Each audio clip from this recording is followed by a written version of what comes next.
estudiar es cuando se produce sobre todo un adenoma. ¿Han escuchado hablar sobre adenomas hipoficiarios? ¿Sí? Bueno, estos adenomas, ¿se acuerdan que hicimos un dibujo, una figura de más o menos la distribución de las células especializadas en la hipófisis, sobre todo en la adenohipófisis, para poder secretar las hormonas estimuladoras? Bueno, de acuerdo a qué células me está afectando, va a ser la característica de ese adenoma. En la clase de hoy, al principio, vamos a hablar sobre uno que es productor de la hormona de crecimiento. ¿Qué patología ustedes creen que se produzca cuando hay varias causas? ¿Está bien? Pero dentro de la principal, el 95% de las causas es por un adenoma hipoficiario somatotrópico. Entonces, ¿de acuerdo a qué? A la etapa del crecimiento donde se produce esa lesión. Si es en niños, vamos a tener un aumento, ese aumento se produce en los huesos largos. ¿Está bien? Entonces se produce ¿qué cosa? Gigantismo. Y si eso ocurre en los adultos, ¿qué huesos son los que más se afectan? ¿Qué zonas? Hablando de crecimiento óseo, ¿está bien? Porque no solamente los huesos van a crecer. Entonces, es más de huesos esponjosos, más de huesos cortos. Y hay un crecimiento por un aumento en la mineralización. Por lo tanto, eso va a ser un crecimiento, pero a lo ancho. ¿Está bien? Y vamos a ver cuáles son las zonas del cuerpo en que más se van a encontrar esas lesiones. Ahora, otra pregunta. ¿Ustedes creen que sea frecuente o infrecuente estas alteraciones? Nosotros acá vamos a hablar de acromegalia porque estamos en medicina interna. ¿Está bien? La parte del gigantismo lo hablarían en pediatría. Nosotros acá, en adultos, lo que vamos a encontrar sería la acromegalia. ¿Qué significa acromegalia? Crecimiento de zonas acras, de zonas distales, de las extremidades. Por eso es que los pacientes, una de las principales zonas que van a encontrar que está creciendo es los pies y las manos. En lugares donde se usa mucho guante, van a decir que los guantes le quedan pequeños, los anillos, los aros. En el caso de los pies es que van a aumentar tallas de zapatos, pero no es solamente porque el pie va a crecer mucho en longitud, es en ancho. Entonces no le entra el zapato que han usado normalmente y suelen aumentar 2, 3, 4 tallas más de zapatos. Imagínense. Ahora, ¿por qué es importante estudiar acromegalia? Les había preguntado si era frecuente. Me dijeron que sí. Bueno, es una patología que es más frecuente de lo que se piensa. ¿Está bien? No vamos a compararla con infecciones respiratorias, pero sí es frecuente. Pero además es por las consecuencias y la afectación de la calidad de vida del paciente. Entonces es importante estudiar acromegalia. ¿Quién diagnostica la acromegalia? ¿Quién diagnostica la acromegalia? Puede ser un médico general si es que piensa en acromegalia. Fíjense, la acromegalia es una enfermedad que no se piensa así tan frecuente. ¿Por qué? Porque hay algo importante y es que es una enfermedad que es insidiosa. ¿Qué significa insidiosa? Tiene un curso lento y los cambios son muy lentos. A veces se demora hasta 10 años para diagnosticar una acromegalia desde que comenzó la lesión. ¿Y quién diagnostica muchas veces? Algunos especialistas específicos. Por ejemplo, el paciente va porque tiene un túnel carpiano, se va al traumatólogo. O porque tiene una osteoartrosis, porque ese crecimiento de los huesos, de la masa muscular, hace que pese más su cuerpo, sus rodillas, la cadera es una de las articulaciones que más se afectan, y se van al traumatólogo. O se van al endocrino o al médico general porque tienen acantosis nígrica, tienen signos de resistencia a la insulina y tienen hiperglicemias. Y se les trata como un paciente diabético. Ah, es diabético, un diabético. Tratamiento para la diabetes. Y no se piensa en acromegalia. O ese paciente se va al clínico, se va al médico general porque le sube la presión. Y se le diagnostica hipertensión arterial, se le da tratamiento para la hipertensión. Y no se piensa en esa causa. ¿Está bien? Porque los cambios, sobre todo esos cambios morfológicos, aparecen de forma lenta.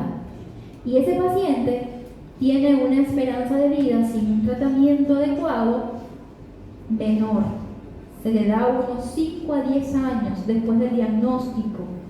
Pero no es por la acromegalia como tal, es por las consecuencias, las complicaciones, sobre todo complicaciones cardiovasculares.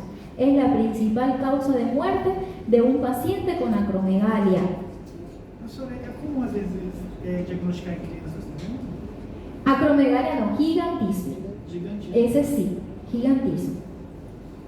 Después vamos a ver una imagen que coloqué por ahí que es bastante... la historia de esa imagen es de unos hermanos. Con la imagen van a ver mejor, pero bueno, ya les voy contando. Eso eran unos hermanos que los padres le llevan al hijo menor porque tenía baja talla. Decía que el niño no crecía bien y es que le estaba comparando con su otro hermano. Después, era una edad determinada. Y después, con estudios y a medida que siguieron creciendo, se dieron cuenta que el más pequeño no tenía baja talla, el otro tenía alta talla, tenía un gigantismo. Pero el que llevaron al médico era el otro hermanito, porque le veían muy pequeño al compararle con el otro. Por ahí hay una foto, es bastante famosa así en internet, en artículos que van a ver, son dos hermanos. Y se ve el gigantismo. Pero eso ustedes lo van a ver en pediatría. Está bien que van a ver los síndromes de baja talla y de alta talla. Bueno,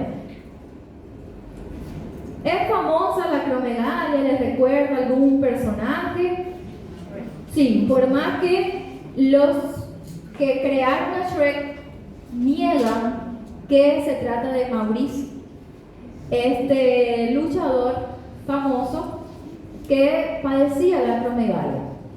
Fue un niño normal, creció normal y después, ya en la adolescencia, adulto joven, comenzó a tener cambios.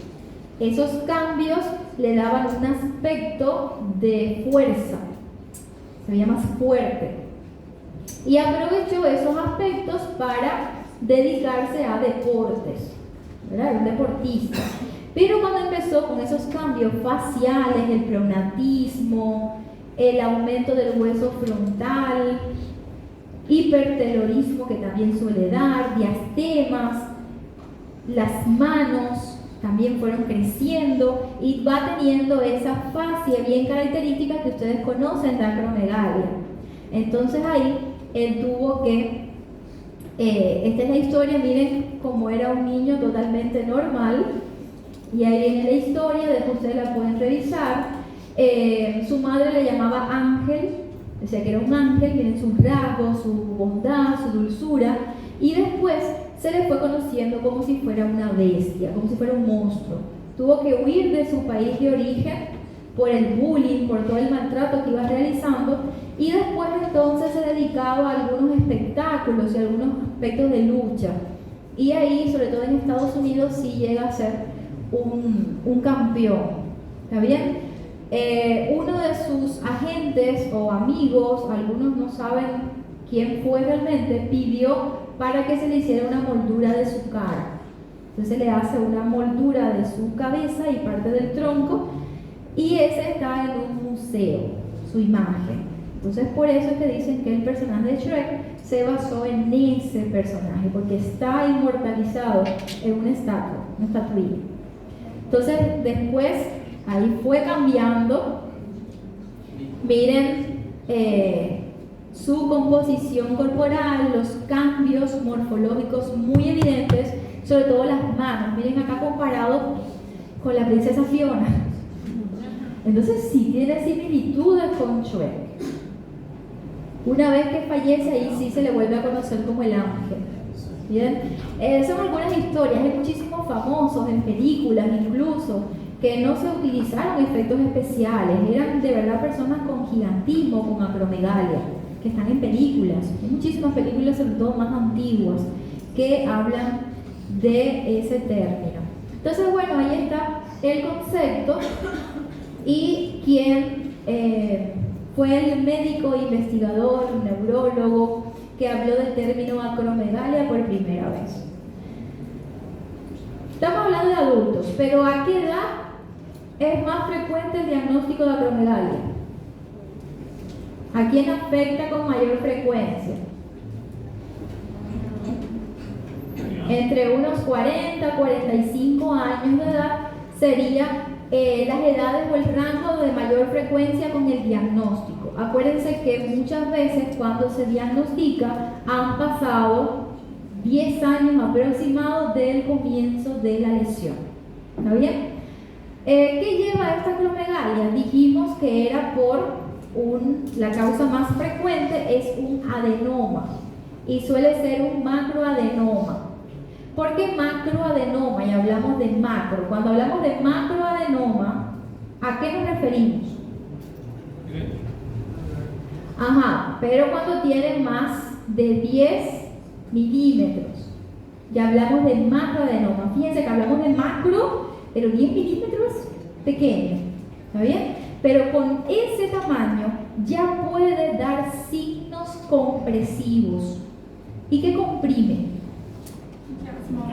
El quiasma óptico y algunas estructuras de las meninges. Entonces el paciente, un síntoma importante por el que va, que se le conoce como síndrome celar, pueden revisar después, se caracteriza por cefalea y tiene una hemianoxia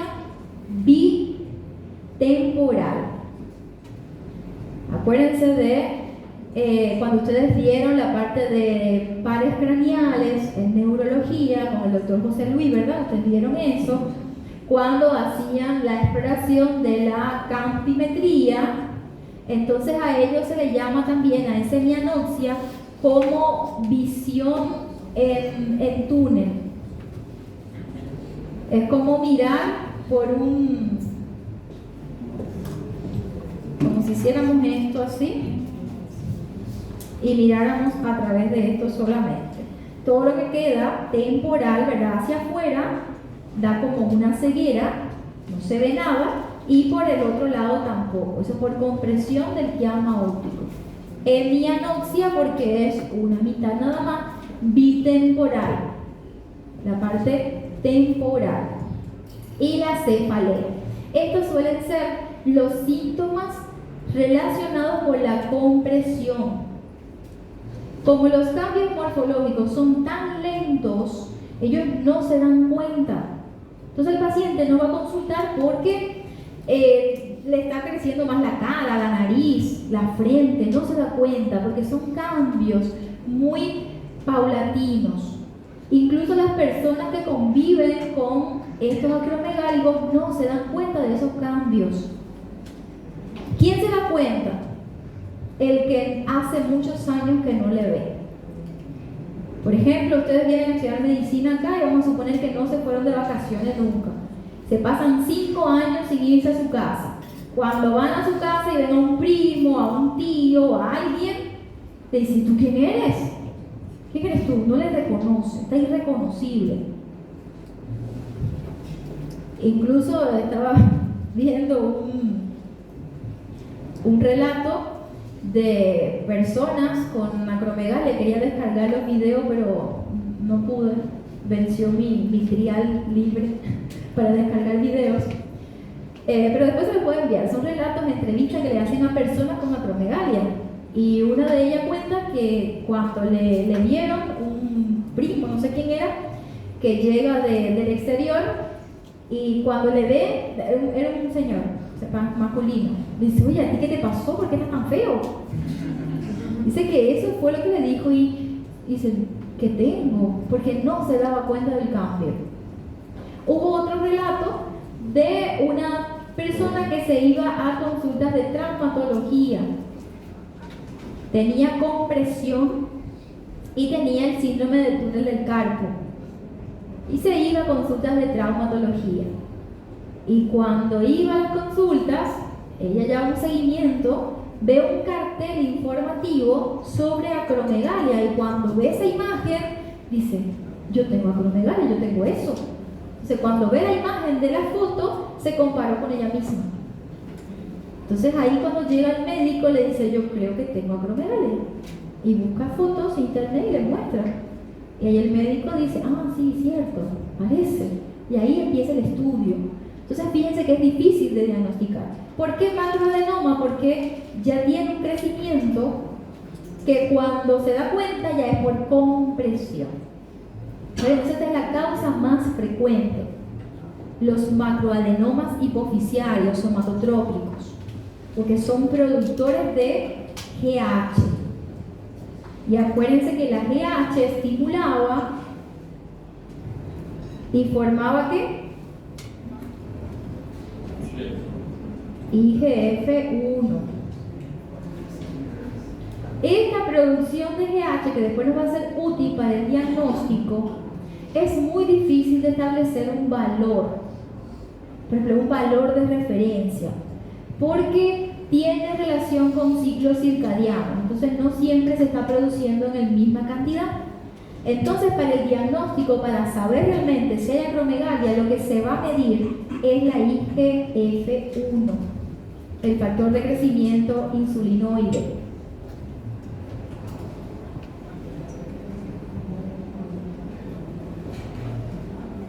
Si este da aumentado, entonces puede ser acromegalia. Hay que buscar después la causa. Pero si este da normal, inequívocamente, tú dices, esto está normal, hay que buscar otras causas. Incluso, miren, hay personas que parecen acromegálicos, pero no son acromegálicos. Tienen esas facciones más grotescas, es así. Entonces a veces este es acromegálico.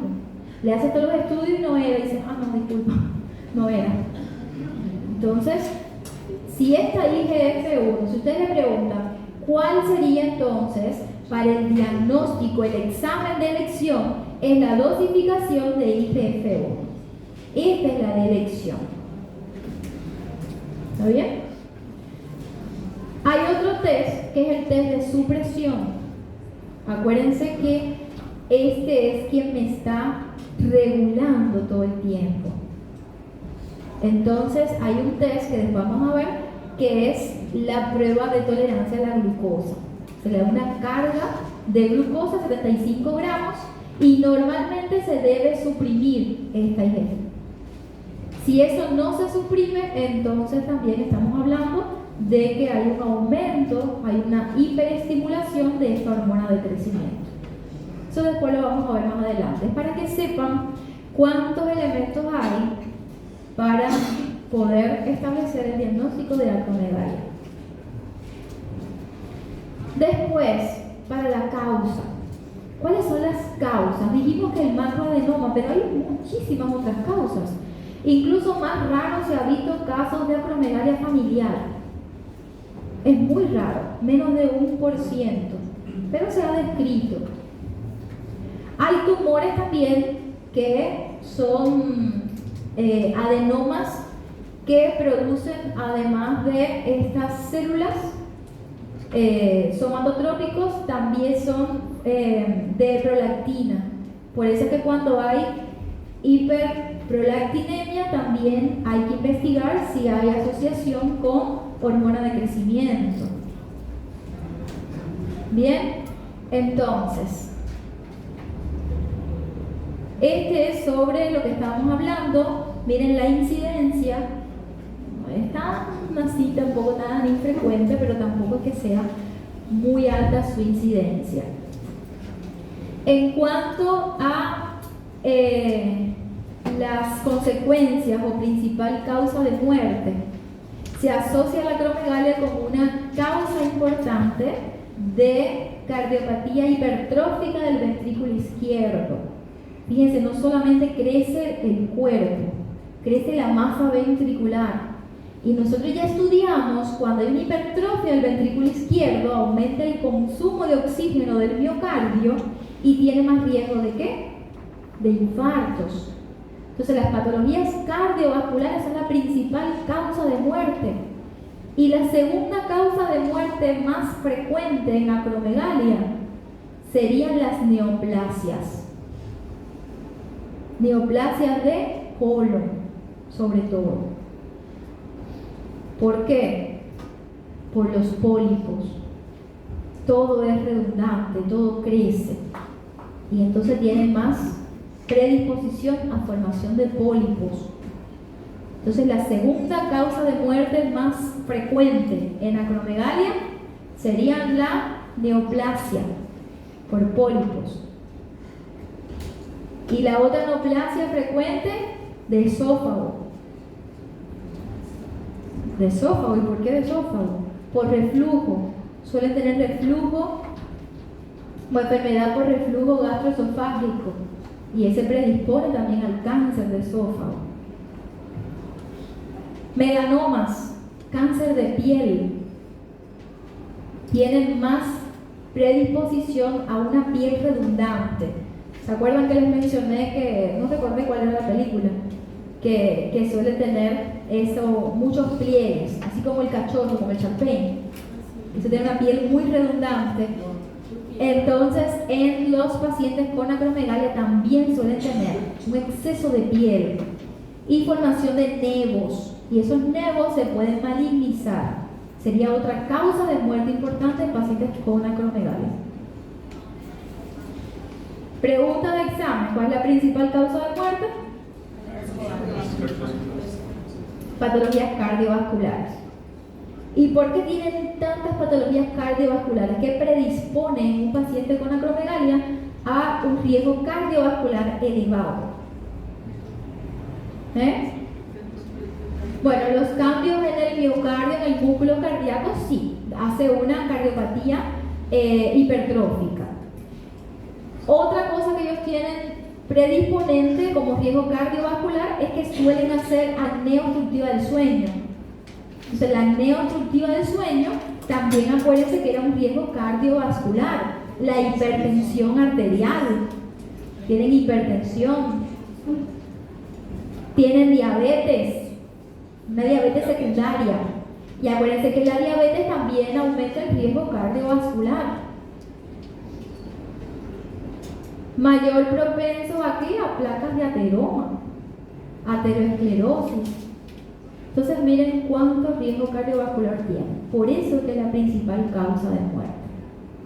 Bien, existen otros tumores que son ectópicos.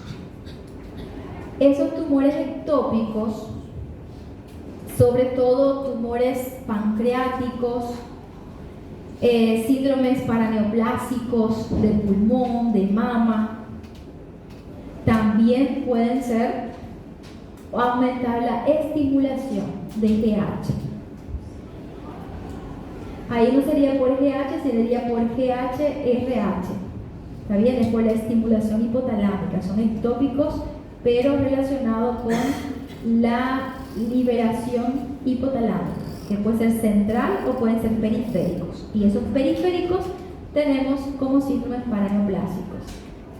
Sobre todo cáncer de pulmón, cáncer de mama, algunos linfomas. Lo que eso es más raro, es menos frecuente. Entonces, ¿qué hacemos?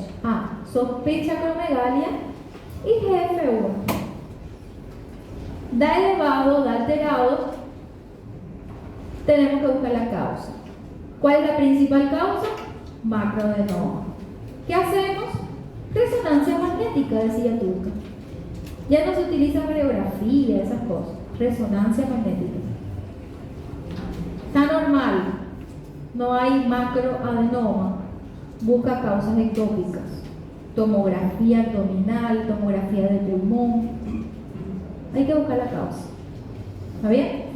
IGF-1 con dudas. No es exacto como debe estar. Se hace una prueba de supresión con glucosa 75 gramos. Da el nadir, da la que no se suprime, acromegalia, si hay una hiperestimulación. Y buscas la causa. ¿Qué hace? La resonancia. O sea que sí o sí hay que hacer una resonancia. ¿Está bien? Solamente que mi primera opción es demostrar que hay un aumento de la hormona de crecimiento para hablar de acromegalia. ¿Está bien? Entonces, ¿cuál sería el examen complementario de elección? No, este.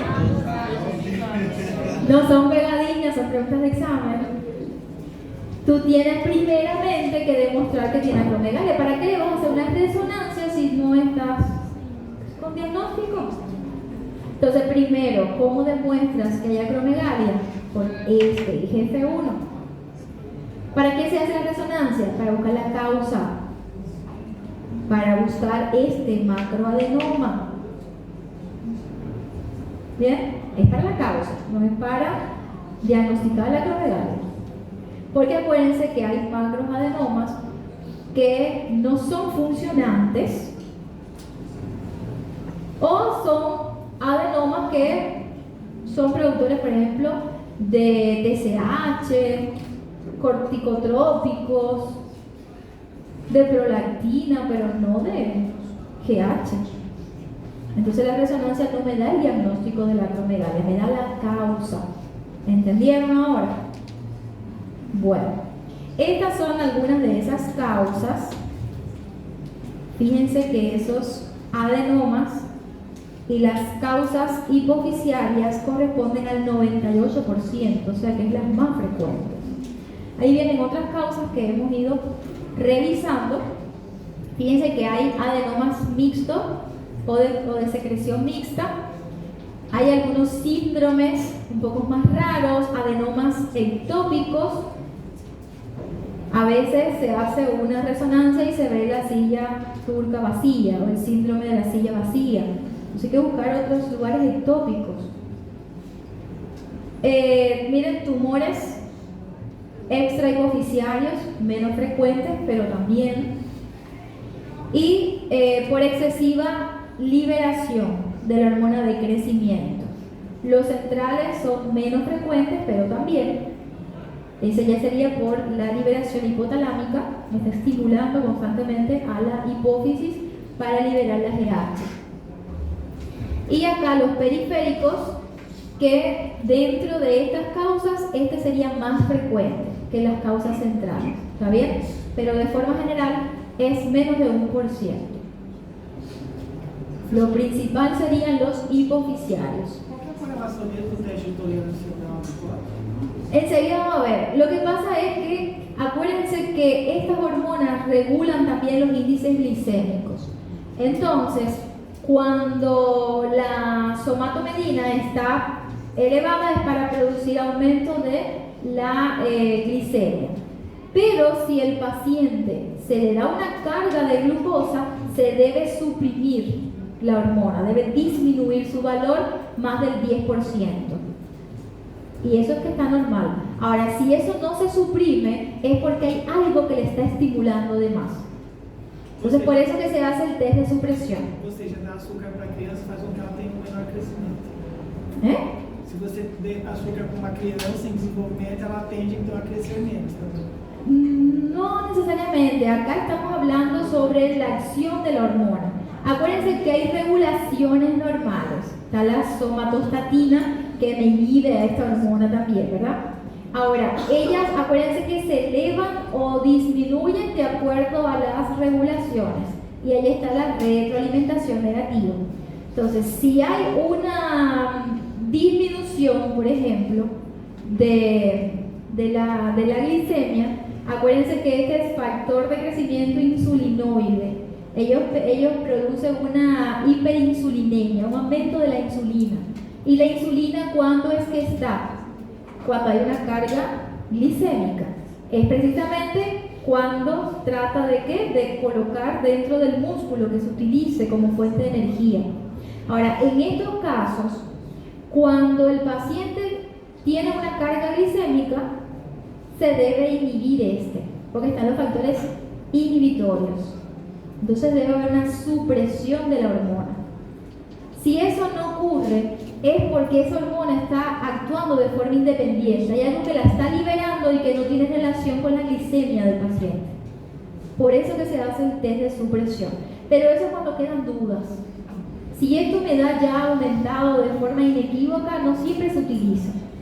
¿Está bien? Eso, más adelante hay un flujograma de diagnóstico que ahí entonces van a tener en cuenta mejor Bueno, esas son las causas. Miren el cuadro clínico, miren esta imagen comparado una mano de un paciente con acromegalia con un paciente normal. Miren el crecimiento de los miembros. Para poder tener en cuenta, miren acá, estos cambios, como les dije, tiene que ser una persona que no haya visto a esa persona en mucho tiempo. El que vive día a día, la propia persona no se da cuenta. Por eso es que se le suele solicitar fotos. Va al médico y le dice, mira, parece acromegalia lo que tiene. Y le pide fotos. Y dice, tiene fotos de antes, tiene fotos de cuando eras más joven, tiene fotos de hace unos 5 años atrás. Entonces le tiene que solicitar fotografías a la persona para ir viendo esos cambios, porque si no, no te das cuenta. Eso es lo que dice. Estas son algunas de las manifestaciones y el porcentaje de prevalencia. Ahí vienen las manifestaciones más frecuentes. Entonces, no hay ninguna afectación cognitiva, no hay ninguna afectación. No suele haber en adultos. Lo que sí, ellos suelen tener manifestaciones neurológicas más por la cefalea, en la campimetría, pérdida de visión, la fuerza muscular. Al comienzo, por esa hipertrofia muscular, son pacientes que tienen una masa muscular elevada, el porcentaje y el porcentaje de grasa está disminuido porque aumentan la lipólisis. Y hay acromegalias y atrogénicas también, ¿está bien? Cuando se administra hormona de crecimiento. Entonces, en estos casos, estos pacientes al principio, los primeros 5 años de la enfermedad son muy fuertes, tienen una fuerza descomunal, no parecen humanos. Pero después comienzan con pérdida de la fuerza muscular. Entonces son muy fuertes por fuera, pero débiles. Eso también suele ocurrir. 5 años más o menos lo que dura esa fuerza aumentada. Después disminuye la fuerza. Hay algunos pacientes ancianos que tienen no es distrofia, parece que por la edad misma los músculos como que se van atrofiando. Y cuando eso es tan severo, tiene mucha debilidad, se les suelen dar hormonas de crecimiento. Y ahí corre un riesgo de acromegalia. Entonces hay que tener cuidado con eso. Miren la hiperhidrosis. Las glándulas sudoríparas también comienzan a hipertrofiarse y estos pacientes apenas caminan 3 pasos y empiezan a sudar. La piel también se vuelve muy seborreica, tiene mucho sebo, mucha grasa y mucho sudor, sudan. Cualquier actividad empiezan a sudar que mojan toda la ropa. Ese es bastante frecuente. La diabetes, que ya vimos, porque lo que causa más es una resistencia periférica a la insulina. Y pueden tener entonces, ¿qué cosa? Acantosis nígrica, esas manchas oscuras en los pliegues. Bocio también pueden tener. En hombre es el que más se describe, pero hay casos también en mujer. Pero en hombre se describe más. Y el diagnóstico es más o menos igual. Es la misma. Las mujeres también cuando van a consultar casi siempre es por el síndrome celar. Tienen compresión ya por el macroadenoma. Bueno, galactorrea no en todos los casos. La galactorrea es cuando son adenomas mixtos. Además de productor de hormona de crecimiento, también de prolactina. Entonces, siempre que ustedes vean, les vamos a dar prolactinoma, pero siempre que ustedes vean a un paciente con galactorrea no fisiológica, hay que pedirle IGF-1, porque debemos pensar en una posible acromegalia también. Entonces, no es solamente pedir la prolactina, también debe solicitar IGF-1 porque ellos van juntitos, van de la mano. En el caso de los hombres, suele dar impotencia. En la mujer, disminución de la libido. En el hombre, crece todo. Ese crecimiento que se produce en todo crece. Pero crece mucho, pero con impotencia. Entonces, es algo que les suele afectar mucho. Entonces ellos se van a consultas de urología, se van al urólogo, y el urólogo, por diagnóstico así de impotencia, empiezan a pedir hormonas buscando la causa, y ahí muchas veces el urólogo es quien diagnostica. Había un gráfico que ya había visto alguna vez, después ya no encontré más para colocar, y era un gráfico relacionado con diferentes especialidades en el diagnóstico de la acromegalia. Fíjense que ellos se van por una secuela, una consecuencia. Ellos no se van porque están creciendo mucho su cara, no, ellos van por una consecuencia de la enfermedad y se van al especialista. Entonces ahí ellos dicen, los traumatólogos, los urólogos, yo le diagnostiqué, el clínico no diagnosticó. Bueno, es que ya se va con algo específico, ¿verdad? Entonces, miren cuántas lesiones. En el hombre es muy raro la galactorrea, ginecomastia, esas cosas es lo que más suele dar. ¿Saben? La galactorrea es más frecuente en la mujer. Si estamos viendo al acromegálico, entonces hay que pedir la prolactina. A ver si tienen hiperprolactinemia. ¿Ok? Ese después lo vamos a ver.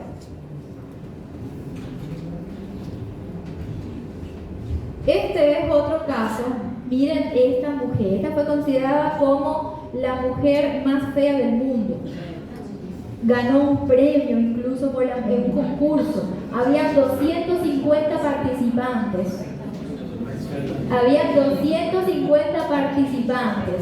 La historia de esta mujer, miren los cambios. Es la misma persona. Claro, acá es muy evidente de que tiene una alteración. ¿Está bien? Es muy evidente. Pero imagínense esos cambios un poco más lentos que no se dan cuenta. Si no pedimos una foto de cómo era antes, no vamos a creer de que esa persona haya cambiado. Entonces, de 250 participantes, ella fue la ganadora. Pero tiene una historia detrás de esto, una enfermera famosa que después de enviudecer se queda con 2 hijos. No tenía dinero para criar a sus hijos. Entonces ella empezó a trabajar de cualquier cosa y empezó a tener esos cambios de acromegalia por la enfermedad.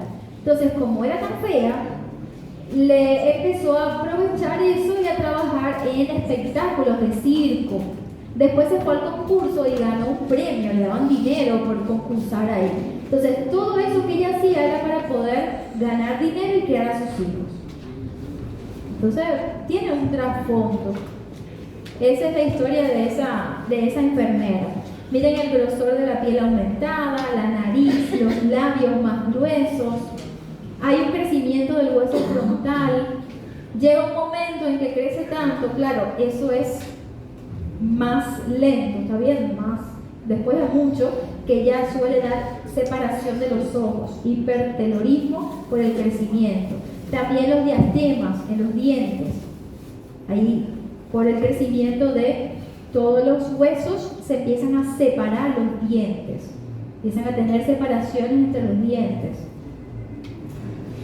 Suele dar también como una jiba, pero es por el aumento de los pliegues de la piel, ¿está bien? En la cabeza, en la parte del cráneo también se ve. La sudoración. Y suele haber, después de 5 años, como les dije, debilidades musculares, dolores articulares, rodilla, cadera sobre todo, y neuropatía. La neuropatía es frecuente tanto por la diabetes que da y en el caso del túnel carpiano, pero ese ya es por compresión, es por compresión. Entonces es una patología que tiene una clínica muy rica. Son muchos síntomas, muchos signos, muchas complicaciones, pero hay que tener en cuenta cambios lentos. Cuando se diagnostica, muchas veces ya es por una consecuencia, una complicación de la enfermedad. Difícilmente se diagnostica al comienzo. Miren acá los dientes más separados. Miren el grosor de la nariz como aumenta, ensanchamiento de los dedos, de los pies. Acá son esos rasgos bien marcados.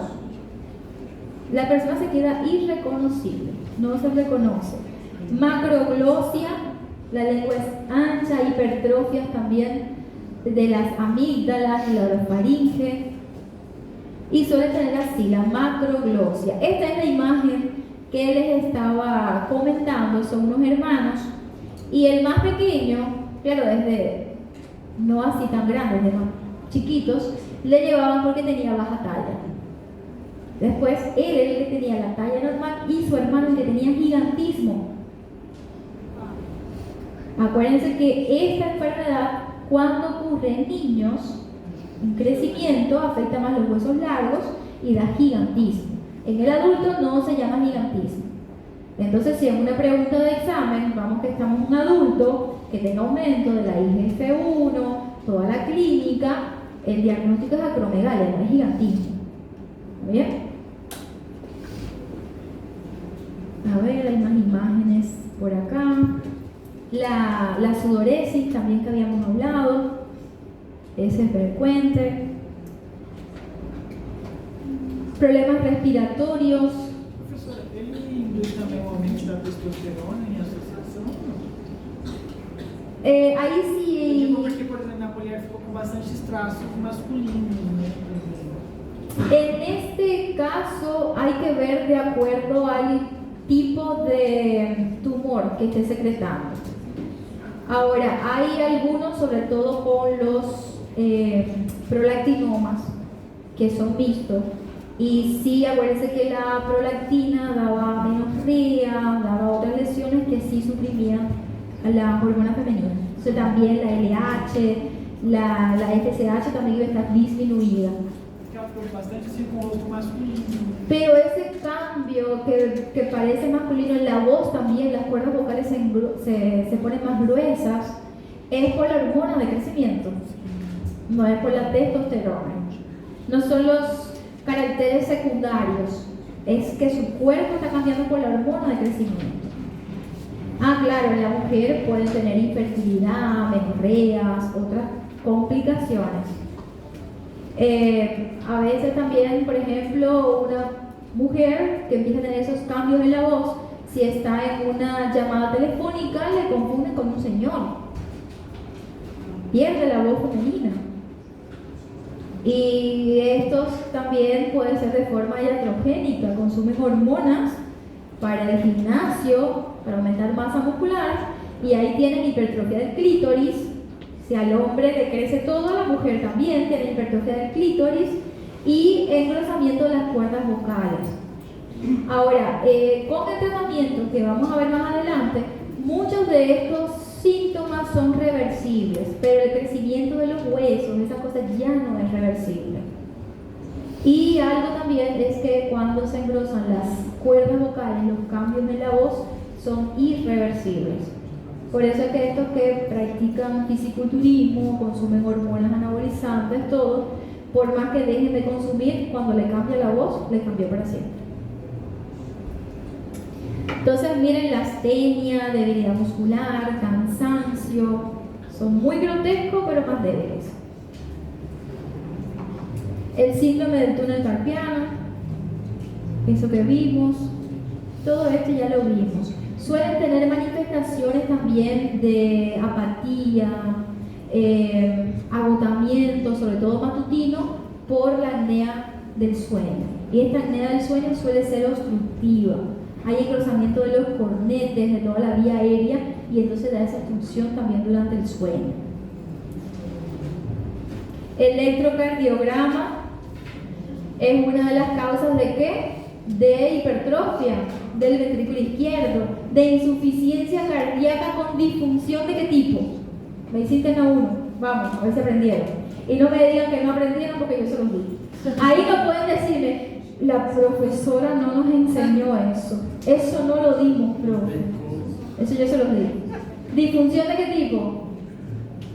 Díganlo alto, para allá escuché. Estos pacientes suelen tener una cardiopatía hipertrófica. Crece todo, la masa ventricular también crece. Y suelen tener insuficiencia cardíaca. ¿Pero insuficiencia cardíaca de qué tipo? ¿Cómo está la FEBI en esos pacientes? Conservada. Tienen disfunción diastólica. La diástole, la capacidad de relajarse, es lo que está afectado. Claro, el gasto cardíaco está reducido porque está llegando menos sangre, pero parte de la que llega, más del 50% es inyectada. Entonces la FEBI va a estar conservada.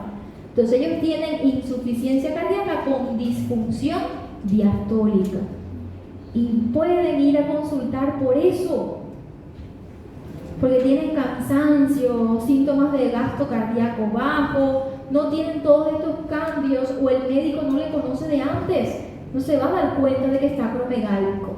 Le va a ver un poquito más grotesco, más feo, no sé, pero no es por acromegalia por lo que se va a dar cuenta. ¿Y qué hacen? Le mandan su electro, su eco, le mandan con el cardiólogo, tratamiento para la insuficiencia cardíaca. Piensan que es a causa de la hipertensión, porque son hipertensos, porque son diabéticos, y nadie va a pensar en que es una acromegalia. Hay que pensar. Pelo raio-x digital, você pode fazer aquele cálculo do crescimento. Se puede hacer, pero acuérdense que en el caso de hipertrofia, estos pacientes tienen una hipertrofia, una cardiomegalia pueden tener, pero después más avanzada, pero al principio es una hipertrofia concéntrica. Entonces aumenta el grosor del ventrículo, pero hacia adentro. Entonces la silueta cardíaca parece normal. Después con el tiempo sí, porque esa disfunción, esa carga termina dilatando también el ventrículo. Pero eso sería más grave, más avanzado. Entonces, ¿por qué hablamos de esto?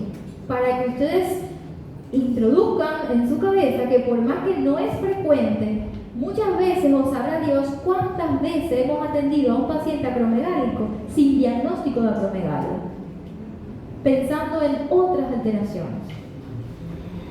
Entonces hay que, por lo menos, preguntar. ¿Notaste algún cambio? ¿Te quedan bien los zapatos?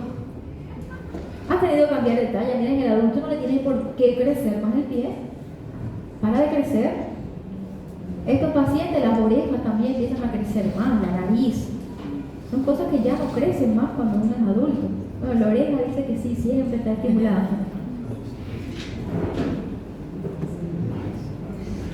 Acá está la lesión del campo periférico, por eso es que se le dice que tiene una visión en binocular, así en cilindro, visión cilíndrica. La galactorrea, que es frecuente en la mujer. En el hombre la galactorrea no es frecuente, en la mujer es más frecuente. Disminución de la libido, de la potencia. Miren estos cambios. Esta es la misma enfermera que vimos anteriormente, Mary, no sé qué. Miren estos cambios, esta es la misma persona. Claro, si tú ves esta foto parece un señor, tiene rasgos masculinos. Y acá, si ustedes ven, entre esta foto y esta, claro, hay cambios. sí, si ves la foto ves claramente que hay cambios, pero si la ves todos los días no te vas a dar cuenta de esos cambios hasta que ya evolucionó demasiado. Por eso que hay que pedirle las fotografías a la paciente. Esa es la misma persona. Miren esta otra mujer. Miren los cambios en sus fotografías. Miren, del 77 al 81 hubo cambios viendo la foto. Pero si tú no ves esta foto y ves a esta mujer, no te parece que tiene acromegalia. Los cambios no son tan evidentes. Si la ves así de pronto, sin conocer, miren, si yo les hubiera tapado esta foto, incluso si le hubiera tapado esta y les pongo solo esta, parece una persona normal. No parece acromegalia. Ela só fez o preenchimento. El preenchimiento ese como dice, sí. Ahora ya la nariz no se puede ver tampoco porque ya todos se operan la nariz, se ponen los labios grandes. Pero si ustedes ven esa imagen, a ver, la de 1983, y no le conocen a la señora, viene a consultar por primera vez con ustedes. Você não pode falar. Y viene por diabetes, por cefalea. Ustedes le van a atender por lo que viene, pero nadie va a pensar en acromegalia. Si no la piensan, tiene que ser que le pide su, en esa época creo que no había, ¿no? Pero le pide su cédula, cuando ve la cédula, dice, pero ¿eres tú? Ve la importancia de pedir la cédula. Aunque hay gente que tiene la cédula de cuando era niño y después cómo la cambió. Bueno, miren los cambios. Miren esta otra paciente, ahí nos da para apreciar bien, ella también tiene acromegalia. Y tú le miras así, parece una persona normal, no parece tener acromegalia. No parece. Entonces no siempre vean esos cambios así de chueco. ¿Está bien? Se utiliza un análogo que después vamos a ver, o un bloqueador de los receptores. Pero sí, ese tratamiento médico. El tratamiento también quirúrgico, transfenoidal. Hay que hacer la resección del macroadenoma. Ese es el tratamiento de elección. En el caso que ese sea el diagnóstico, pero el 95% es. ¿Está bien? Ahora, lo que más me interesa acá con ustedes y en la clase es despertarles su curiosidad sobre este tema, que es tan interesante, es tan poco diagnosticado por primera vez. Fíjense que pasan 10 años para que se pueda diagnosticar, porque a los 10 años donde están esos cambios así. Pero antes los pacientes fallecen sin diagnóstico por las secuelas, las complicaciones. ¿Qué hacer con esos casos? Fíjense, les llega un paciente a la consulta. Lo primero es saber si es acromegalia o no. Entonces hacen sus indicaciones. Esto lo hace un médico general, no tiene que ser un endocrino. Hay alteraciones, requiere de un neurocirujano, una valoración con endocrinología. Por supuesto que lo lleva. Es un equipo. Un solo médico no puede tratar a un paciente con acromegalia, porque fíjense que puede ser que precise el neurocirujano, oftalmólogo, cardiólogo, endocrinólogo, traumatólogo, el neurólogo, sí. Miren cuántas especialidades involucradas. Urólogo, ¿verdad? Dijimos que también por ahí. Entonces, como médicos generales, ¿cómo podemos ayudarle a estos pacientes? Primero, sabiendo que existe la enfermedad, conociendo que existe la acromegalia. Sospechas, pídele fotos anteriores, que a la próxima consulta, miren, si no llega con una cardiopatía isquémica, con una lesión aguda, tienes tiempo para estudiar. Si miren, si se pasó 10 años así, ¿qué más da una semana más para un estudio? ¿Está bien? Entonces no es una cosa que ya le va a matar si no le diagnosticas rápido. Las consecuencias sí. ¿Está bien? Está compensado, no tiene consecuencias importantes, le hace su estudio. ¿Quién le va a tratar el tratamiento? Miren, es quirúrgico acá. La resección del macroadenoma transfenoidal, eso es por neurocirugía. A veces se requiere de radioterapia y un tratamiento médico hasta que se normalicen estas cifras. Cuando se normalizan las cifras, entonces se puede disminuir el tratamiento hormonal supresivo, hay que suprimir. Se suelen dar análogos de la somatostatina. La somatostatina como tal es muy cara. Una ampolla cuesta más de $1.000 y se da para una semana nada más de tratamiento. Entonces lo que más se utiliza son los análogos de la somatostatina, que es lo que me inhibe a esta. Esa es la supresión. Acuérdense que esto es por aumento en la liberación. Entonces lo que es suprimirla. ¿Y eso quién lo hace? El endocrino. Eso ya no lo hacen los médicos generales. Entonces, ¿qué es lo más importante? Que sepan cuáles son las causas, cuáles son las manifestaciones clínicas, las consecuencias o complicaciones y cuál es el flujograma, qué hacer y qué no hacer. El tratamiento, más adelante está, ustedes lo van a conocer, van a saber cuál es de primera línea, de segunda línea, pero esos no son tratamientos que suele indicar de primero un médico general, ¿está bien? Porque lleva una dosificación importante, un seguimiento, se le hacen controles periódicos. Bien, eso sería esa parte de acromegalia. Estos son algunos famosos, pero estos ya fueron con gigantismo. Hay una película que se llama La Princesa Prometida, que salía este gigante bastante famoso como actor. No es disfraz, es así. Acá había otro también, que era otro de los gigantes. Trabajó en varias películas. Este era un gigante también, que trabajaba en algunos espectáculos y todavía no había fallecido y ya había un comerciante que dijo que iba a comprar su esqueleto, su hueso, por una atracción siquiera. Y entonces, bueno, en la actualidad está en el Museo Nacional de Antropología, sus restos. Miren ahí el crecimiento que predominaba. Este también es de películas. Ay, ese ya vi. Son algunos famosos así, para que vean que cualquiera se complica con eso. Acá explica entonces cómo se hace la supresión, todo lo que ya vimos. La sobrecarga oral de glucosa, ahí viene el test de supresión, cómo se realiza, la cantidad. No se les va a preguntar así en el examen como tal, pero se tienen que saber los pasos. Entonces más adelante hay un flujograma diagnóstico que ahí sí explica paso por paso qué hacer. Bien, eso sí les puede salir.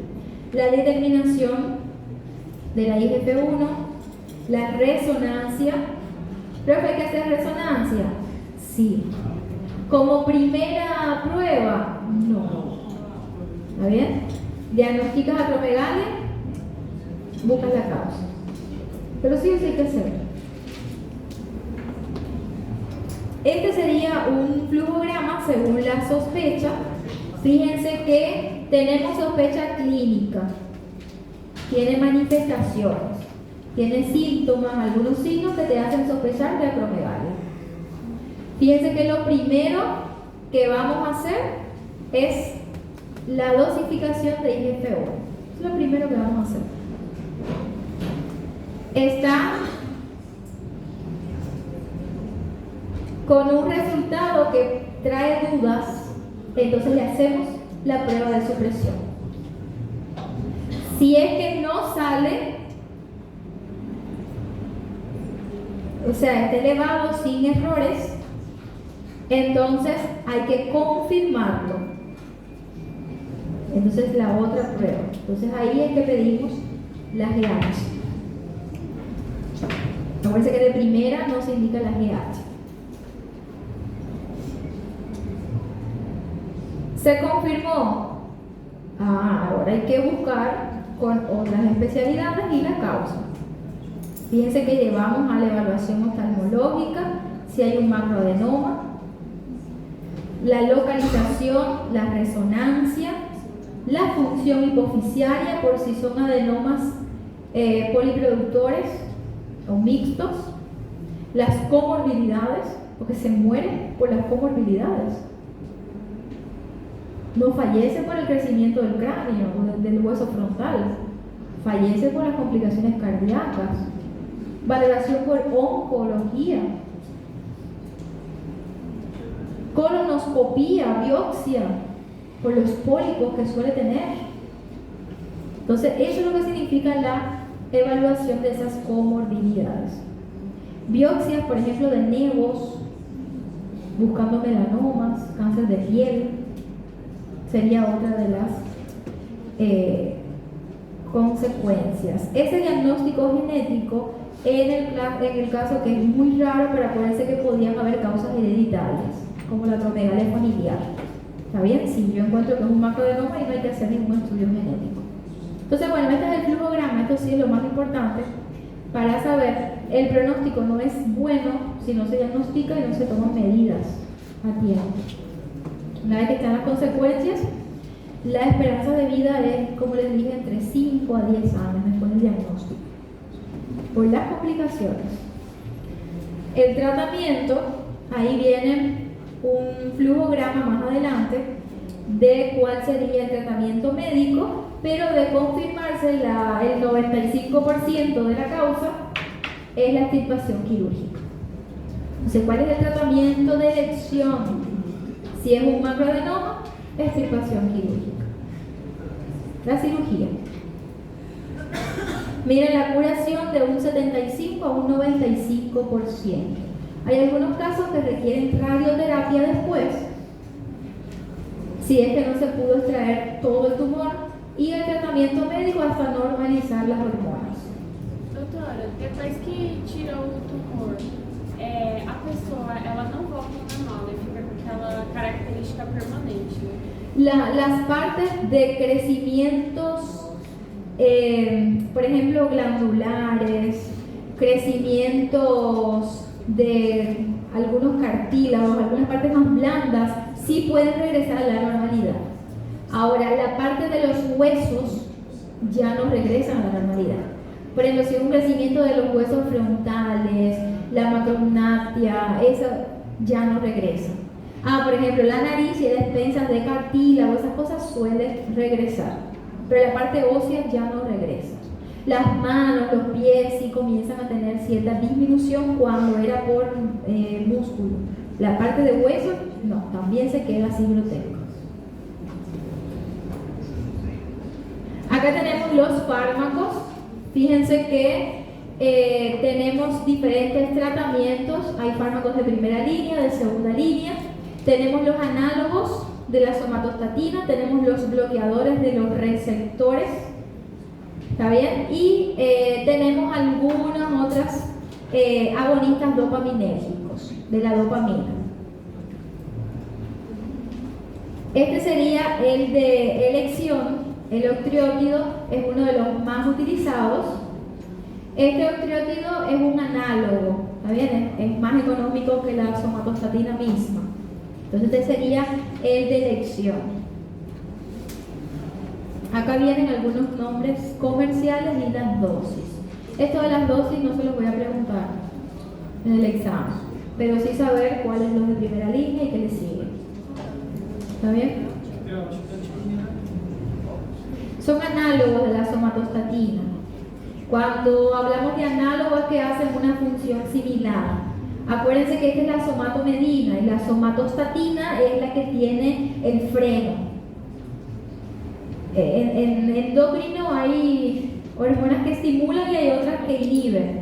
Entonces vamos a decir que esta somatostatina es como el freno a mano.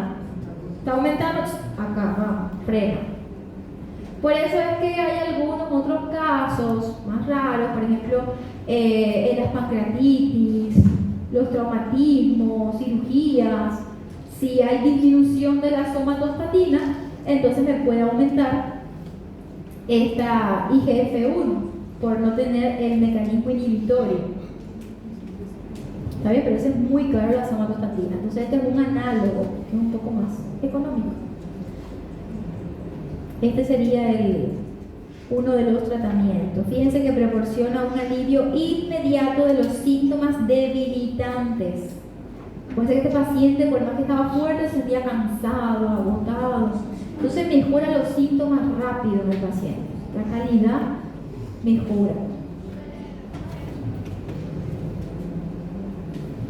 Agora, se faz o diagnóstico e não é um macroadenoma ainda, daí não tá, tipo, não tem eleição de cirurgia, né? Daí pode controlar com medicamento e se ele suprimir o adenoma, daí ele não volta depois a crescer, ou como que seria isso? Si se diagnostica, digamos, inicialmente, y fíjense que cuando tú buscas causas siempre sale macroadenoma. Microadenomas no van a estar en la producción, digamos, tan elevada para que llegue a eso. Pero sí está el tratamiento médico. Incluso en otras causas que no sean por adenomas, también está el tratamiento médico. Entonces, esta sustitución, o sea, el análogo, que es la inhibitoria, o también por bloqueadores de los receptores. Acuérdense que para que se produzca la acción de una hormona tienen que haber receptores, órganos diana. Entonces también existen algunos medicamentos que lo que hacen es bloquear esos receptores. La hormona sigue, pero no hace su acción. Entonces se puede dar un tratamiento médico. Y ese va a aliviar los síntomas, va a evitar, por ejemplo, la hipertrofia del ventrículo, el crecimiento de los huesos. Y siempre lleva la valoración con cirugía, con neurocirujano. Por ejemplo, vamos a poner otro ejemplo. El prolactinoma. En la mujer, la causa más frecuente son los microadenomas. Microadenomas. No tiene criterio quirúrgico, es un tratamiento médico. Pero hay una situación en que sí se puede valorar el tratamiento quirúrgico. ¿Cuál sería? ¿Qué ustedes creen? Ustedes ya han leído algunas cosas sobre eso. Pero es productor de prolactina también. No tiene indicación quirúrgica cuando es microadenoma, menos de 10 milímetros. Pero hay una situación específica en la mujer, sobre todo, que sí se hace la cirugía en el prolactinoma. Seria quando tem sintoma compressivo mesmo, sangue? No, acuérdense, para que haya síntomas compresivos son los macroadenomas, más de 10 milímetros. Menos de 10 no da síntomas compresivos. Cuando quiere embarazarse, si quiere tener hijos. Entonces no hay criterio quirúrgico, pero si en la mujer, por ejemplo, quiere tener hijos y lo quiere tener de una forma ya rápida, urgente, vamos a suponer, miren, 40, 45 años, pero vamos a suponer que esto sea a los 37, 38 años. No tiene hijos aún, el reloj va caminando, entonces no puede esperar más. Entonces en esos casos muy exclusivos se puede hacer una cirugía con un microadenoma, porque acuérdense que esto da amenorrea, da infertilidad. Entonces en esos casos sí se pudiera considerar, pero de lo contrario es cuando es un macroadenoma. O senhor então pode dizer que, por exemplo, quando for macro, eu já posso direcionar direto para a cirurgia, quando é micro, faço um tratamento inflamatório? Sí, pero como les digo, es muy raro que esta acromegalia sea un microadenoma, porque esto es lento. Cuando te des cuenta de que tiene algo, ya va a tener un macroadenoma. Por eso es que cuando hablas de diagnóstico, causa de acromegalia, no mencionan microadenoma, te dicen de primera, macroadenoma hipoficial. É diagnosticado ao acaso, então, por exemplo, vai fazer uma ressonância na cabeça e por acaso. Sí, pero ahí, por ejemplo, sería el incidentaloma, como le llaman, que es paciente que se van a hacer estudios, resonancia por otra cosa, y ahí aparece. Claro, siempre que te encuentres con un tumor en la hipófisis, tienes que estudiar a ver si es funcionante o no. Porque hay tumores que no son funcionantes, están ahí, solamente evalúa su crecimiento, si no comprime, pero no te produce ningún tipo de hormona liberadora o estimuladora. Entonces eso hay que evaluar también. Pero eso ya serían temas ya más de especialistas. Como médicos generales no vamos a hacer eso. Sospechamos, le mandamos un que tenga que hacer. Está bien, pero no todos los tumores van a liberar hormonas. Pueden ser no funcionantes. De hecho, el más frecuente de los tumores hipofisiarios es el prolactinoma. Es el más frecuente de todos los adenomas hipofisiarios. El más frecuente es el prolactinoma. El segundo más frecuente son no funcionantes. Son adenomas no funcionantes, o sea que ellos no liberan, no estimulan, no hacen estimulación hormonal. Y el tercero más frecuente son los somatotrópicos, los que dan el gigantismo y la acromegalia. Sería el tercer tumor hipofisiario más frecuente. Fíjate que antes que ese está el no funcionante, que no hace nada. ¿Está bien?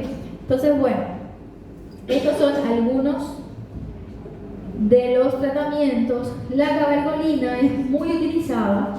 El octreótido se utiliza de primera línea, pero hay pacientes que no se logra suprimir estas hormonas con una monoterapia. Entonces hay algunos casos en que se le puede asociar la cabergolina. En este es uno de un laboratorio de FAPASA, que encontré la foto, y ese es un laboratorio que se suele vender bastante acá en Paraguay, por eso les puse esa imagen. Hay bastante, es un laboratorio que acá se suele vender. Entonces acá tenemos los de primera línea, según la acción, agonistas dopaminérgicos. Acuérdense que en estos casos la dopamina hace una acción inhibitoria. Entonces se trata de inhibir ahí estas estimulaciones, y los análogos de la somatostatina son de primera línea. El octreótido es el que más se utiliza a nivel mundial, seguido de la cabergolina. Después vamos a ver hay algunos países que se utiliza más la cabergolina, pero es también por la disponibilidad. Acuérdense que en cuanto a efecto entre el octreótido y la cabergolina, ellos suelen tener el mismo efecto. Solamente, a ver, ¿qué sucede si ustedes tienen dos fármacos que tienen el mismo efecto? O sea, no el mismo efecto de su mecanismo de acción, sino que la respuesta que yo quiero es la misma. Los dos tienen las mismas ventajas. Y en cuanto a la supresión de los síntomas, la ayuda, son iguales. ¿Cuál yo elijo entre los dos? El que menos efectos adversos tenga. Entonces acá yo tengo dos fármacos que son prácticamente iguales, pero ¿qué sucede? Que el octreótido suele tener menos efectos adversos. Entonces hay muchos países que se utiliza de primera línea, o sea, todos son de primera línea, pero de primer fármaco que se indica. Y la cabergolina a veces se utiliza cuando no hay una buena respuesta o en terapias combinadas. El peptizomab también se utiliza. Este es un bloqueador de los receptores. Este se suele utilizar también cuando no hay una buena respuesta. Puede ser de forma subcutánea. Ahora, ¿qué sucede con estos fármacos? Estos fármacos son como la insulina en el diabético. Se tienen que colocar, hacen su acción, pero tienen que seguir continuadamente para estar libre de síntomas. Dejan de utilizarlo y vuelven los síntomas. Eso sobre todo si no se hace la resección, si no se hace tratamiento quirúrgico.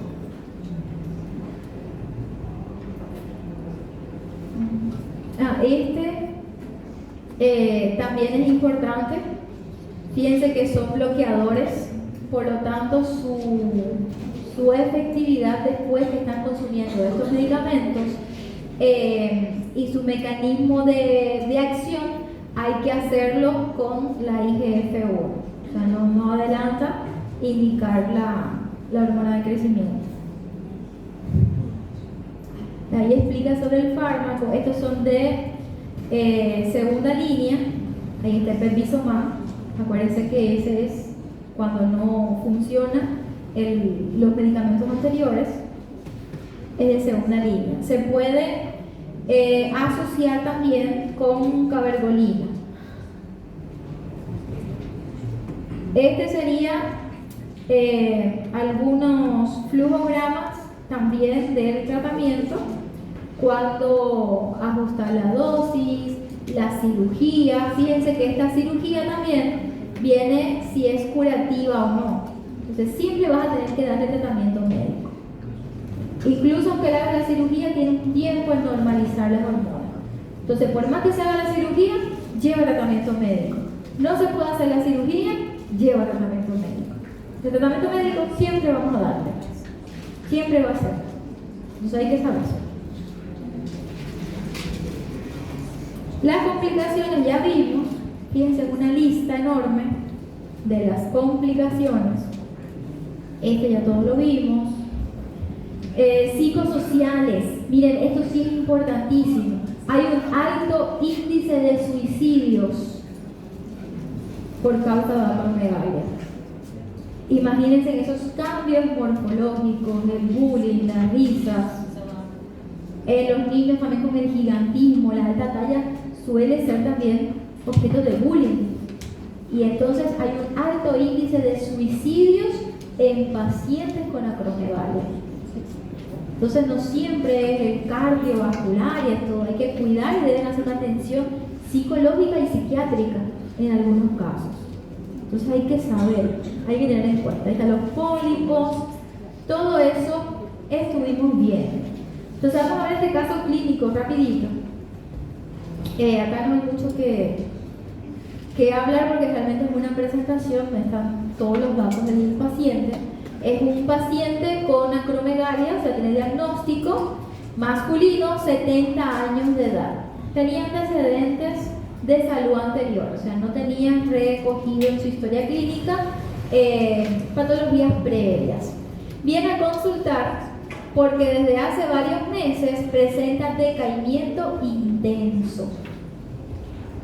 Por eso que estos pacientes, por más que fuertes, son débiles. Entonces, decaimiento intenso. Parestesias en ambos miembros superiores. Tiene síntomas de neuropatía. Tiene parestesias, sudoración profusa, es otra de la clínica que vimos, crecimiento acelerado del cabello, así como de los dedos de las manos, los pies, los labios y la nariz. Es una clínica bastante clásica. Este es el paciente. Miren el hueso frontal, el cráneo, la nariz, el prognatismo, las manos del paciente. Claro, ahí faltaría comparar con una mano normal, pero de ver eso te das cuenta de que sí pudiera ser realmente un crecimiento. Miren, comparando acá la parte del antebrazo con las manos, se da cuenta de que sí tiene un crecimiento. Además, separación de los dientes de ambas arcadas, o sea, tanto superior como inferior. Se fue al hospital donde después de esa valoración y posibilidad de realizar la hormona de crecimiento en el lugar donde vive, no había para hacer, decidió irse a otro hospital para su estudio. Se fue para una revisión en el hospital Hermanos Amejeiras en La Habana, es un caso en Cuba, un caso cubano, donde en colectivo de especialistas, fíjense, no fue un solo médico, ahí teníamos medicina interna, endocrinólogo, neurocirugía, se decidió el tratamiento quirúrgico después de realizarle todos los estudios correspondientes. O sea, se hizo todos los estudios, se dieron cuenta que sí, realmente era la acromegalia, con esa clínica ya no había caso de sospecha, pero bueno, veía cuál la causa. Se confirmó el macroadenoma y se le hizo la resección quirúrgica, el tratamiento quirúrgico. Este era el examen físico que tenía el paciente y fíjense que está prácticamente todo normal. En el caso de la sensibilidad, la cabeza, estos cambios que ya vimos, sobre todo en la cabeza, en la cara, la parte de la nariz, así como se veía en la foto, sistema digestivo, todo lo que él mismo había dicho que tenía esos cambios. Estos son algunos exámenes complementarios. Miren, la glicemia en Cuba se utiliza en miligramos por decilitro. La electrocardiograma, milimol por litros, es lo que se da, por eso que viene así en 11, hay que hacer la conversión a miligramos, es un error ahí. Por eso que en 11 casi siempre se multiplica por 17 o 18. Se calculan ahí y van a ver que tiene hiperglicemias. ¿Está bien? Ese 11 no es en la unidad de medida que se suele trabajar acá de miligramos por decilitro, es milimoles. Por eso queda así. Este es explicando el tratamiento, que es lo que fue realizado, y explicando por qué todo el ámbito y todas las especialidades que fueron atendiendo a este paciente. Entonces, bueno, eso les voy a mandar el material, ahí van a poder ver bien ese caso clínico, cuál fue su evolución, qué fue lo que pasó y si es con todo lo que hemos aprendido acá. Tiene relación en un ejemplo todo lo que aprendimos acá. Estas son las bibliografías, cómo van en la frase. No importa todo lo que la gente diga de ti, lo que importa es lo que tú crees que eres. Una imagen ahí, una frase de Schweitzer.